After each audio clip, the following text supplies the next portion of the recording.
ठाकरेंच्या शिवसेनेचे नेते विनायक राऊतांवर सध्या अटकेची टांगती तलवार आहे।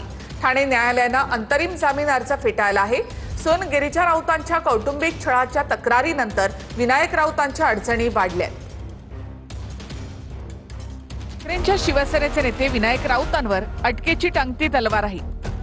ठाणे न्यायालयानं विनायक राऊतांचा अंतरिम जामीन अर्ज फेटाळलाय। आरोप गंभीर असल्यामुळे विनायक राऊतांना अटकेपासून संरक्षण देता येणार नाही असं कोर्टानं म्हटलंय। सून गिरिजा राऊत यांच्या तक्रारीनंतर विनायक राऊत आणि त्यांचे पुत्र गीतेश राऊत यांच्यावर गुन्हा दाखल करण्यात आलाय। गिरिजा राऊत यांनी विनायक राऊत आणि त्यांच्या कुटुंबावर काय आरोप केले आहेत ते आपण पाहूया। राऊत कुटुंबाने अमानुष छळ केला। पती गीतेश राऊत सतत वाद घालायचा, शिवीगाळ करून धमकी द्यायचा, सासू मानसिक त्रास द्यायची। राऊत कुटुंबाने एका मांत्रिकाकडून माझ्यावर तंत्रमंत्र केली। मांत्रिकाकडून डोक्यावर लिंबू कापून अघोरी प्रयोग केले। डोक्यावरचे केस उपटले, गोमूत्र प्यायला दिलं, विभूतीची राख पाण्यामध्ये टाकून ते मिश्रण प्यायला लावलं, असे आरोप गिरिजा राऊत यांनी विनायक राऊत आणि कुटुंबावर केले आहेत।